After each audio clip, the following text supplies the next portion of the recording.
Are you inspired yet? Yes. Yes. I hope that you've come here to be inspired this morning. Yes? Yes. Yes. All right. So how many of you came here to inspire someone else today? Yes. Oh, yes. Yay. Me too. Me too. You know, I think that we have this innate hunger to be inspired. And I don't know about you, but there are moments in my life where I feel a little bit like the hamster on the wheel. Like I'm just going along, doing what needs to be done, going along, doing what needs to be done. What if we could live a life inspired every day? Can you imagine what that would be? If we could live an inspired life each day that we open our eyes on this earth. Wouldn't that be sweet? The word inspire in Latin, which I'm probably going to butcher, was inspirare. Let me try. It's got too many R's in it. Inspirare. And it meant, in its original form, to breathe into. To breathe into. So in other words, to bring to life. In the creation stories of Genesis, we read that humankind was formed, and then the Spirit of God breathed life into us. And then we became living and animated. And so I think part of the key to living an inspired life is this realization that that which animates us, that which breathes us, is God, the divine source. And so for many of us, that shows up in many different ways. I've started something, I was inspired by a friend of mine to start doing video teasers on Facebook once a week. So I did my first teaser this weekend, and in it, I asked the question, what inspires you? What breathes life into you? And for me, it's the water. It is no coincidence that I'm a water sign. I'm born in July, so I'm a Cancer. But you know, when I'm on the water, I am the most connected to Source I can be. For one thing, my cell phone can't go on the boat. I've already had that experience, been there, done that, and turned the boat over immediately. So the phone no longer goes on the boat with me.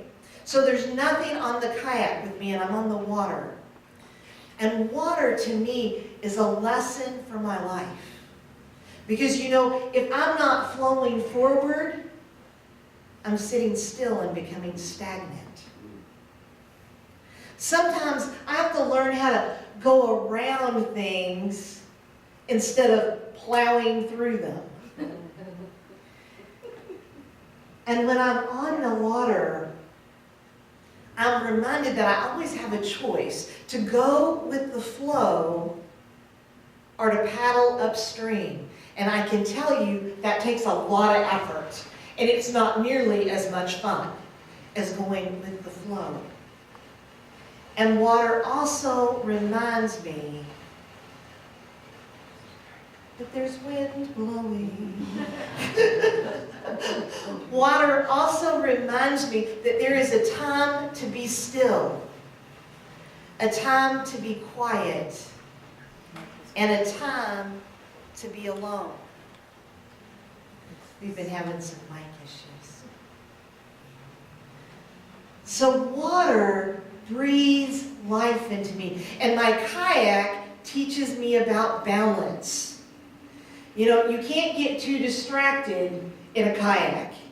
And you can't lean too far one direction or you're going to find your whole self in the water. So it's all about balance. So that's what breathes life into me.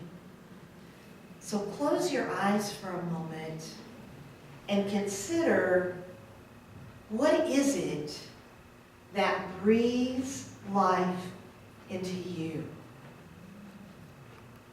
that enlivens you. And now I want you to open your eyes and take just a minute and scooch over close to someone next to you or turn around in your seat and share that with someone. I am inspired by.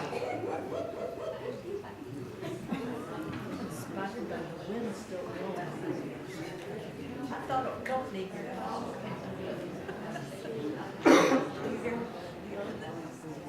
It's still wrong.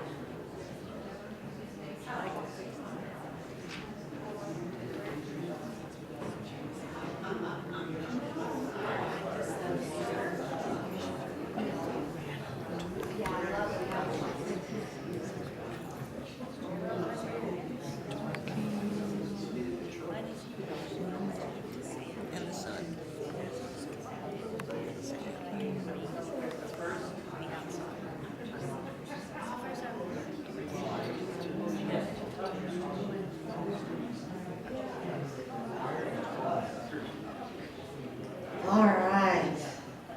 Now that you've been in, do you notice the shift in the energy? Yes.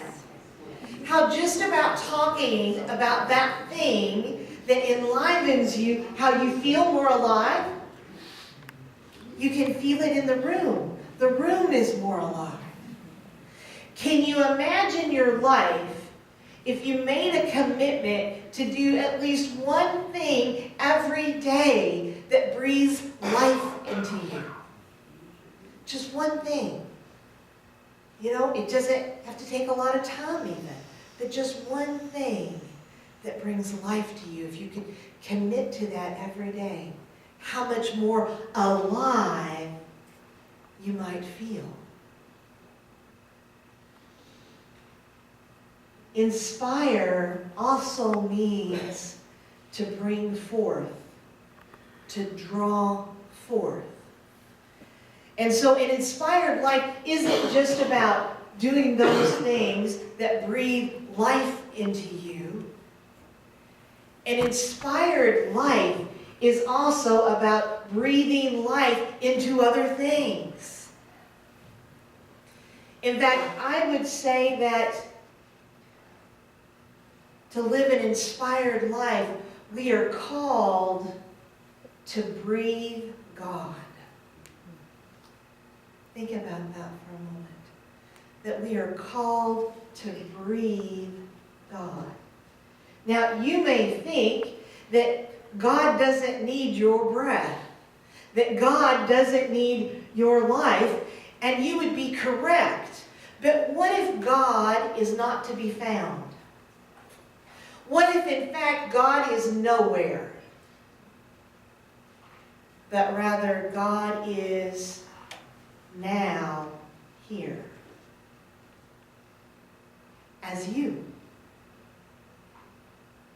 Unity minister and extraordinary teacher and author Eric Butterworth taught that God as an allness in which you, me, everyone exists as an eachness.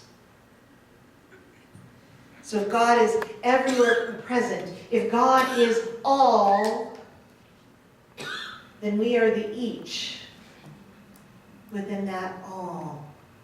It was his way of saying that we are a divine expression of God. And so what does that mean? Divine expression.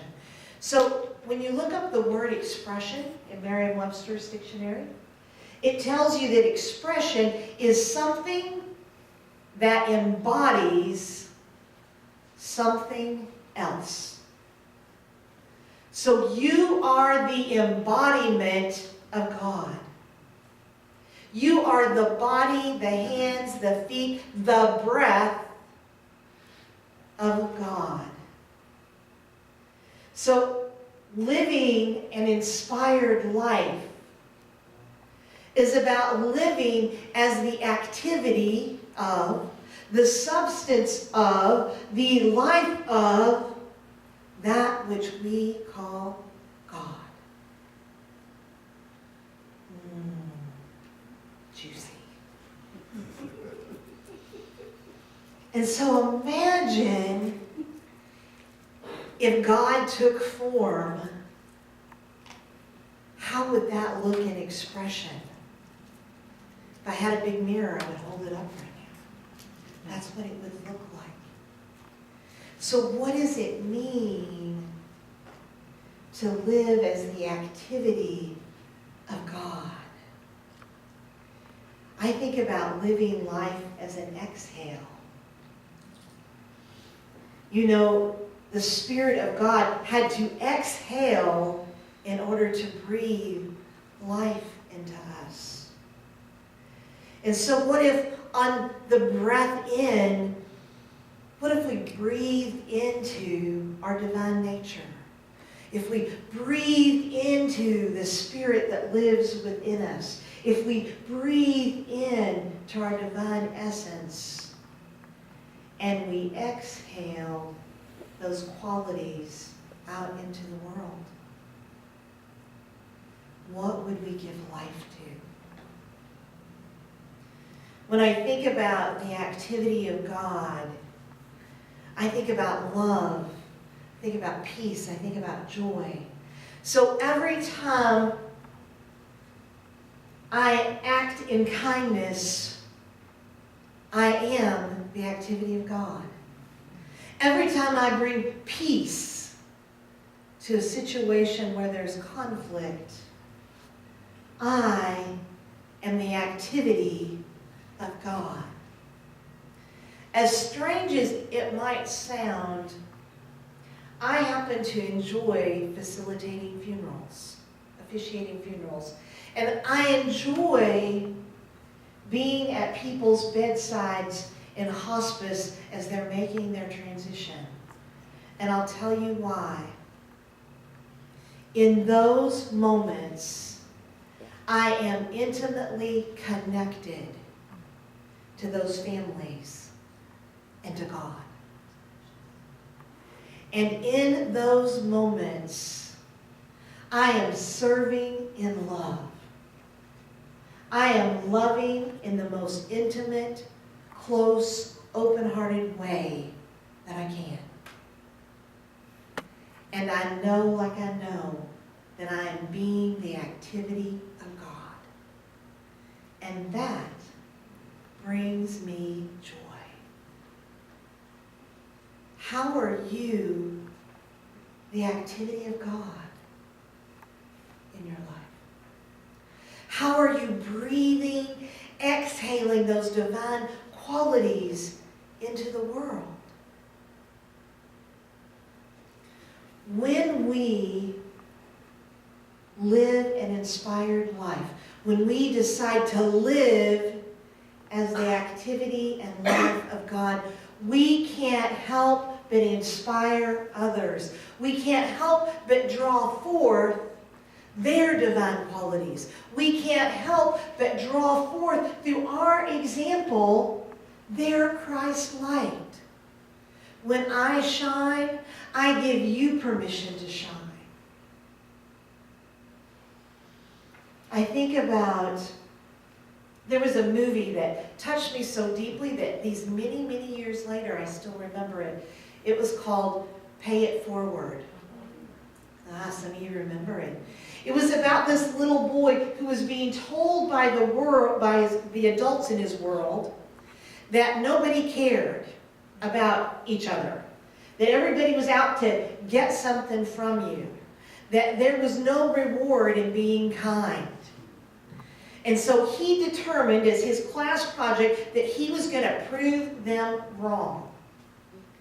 And so he did a kind act. He actually did several kind acts. And when people would say, you know, thank you, one of them was he gave all of his allowance to a man who was destitute, who stayed with them for a couple of days. Gave the man all of his money, and the man said, you know, thank you, you don't know how much it means. And he said to the man, don't thank me. Pay it forward.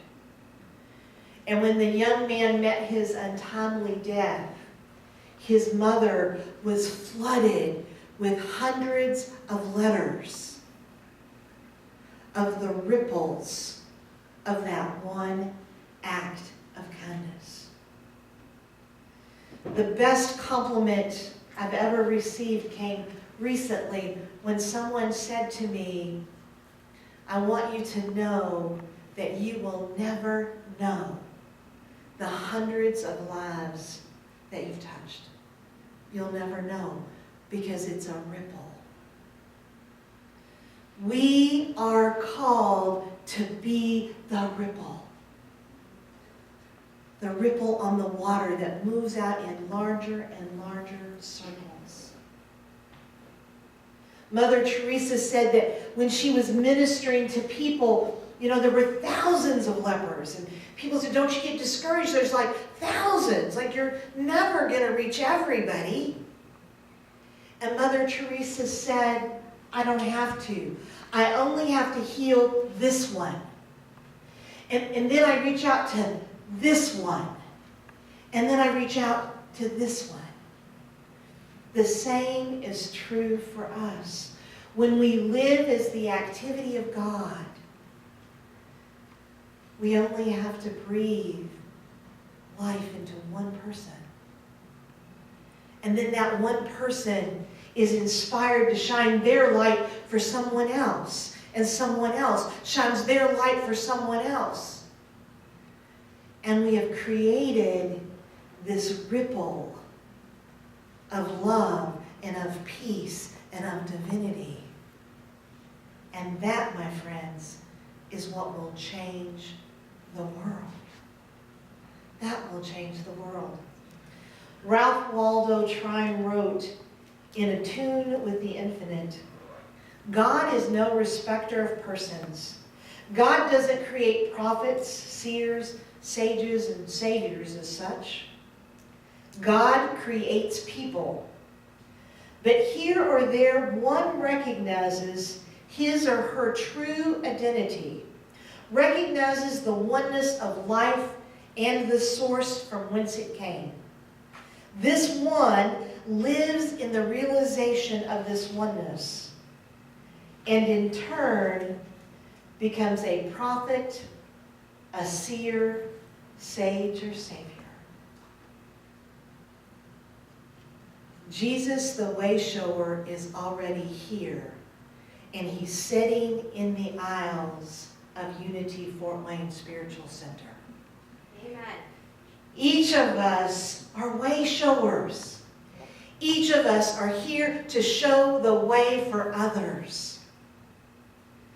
We are already living an inspired life because it was the breath of God that brought you here.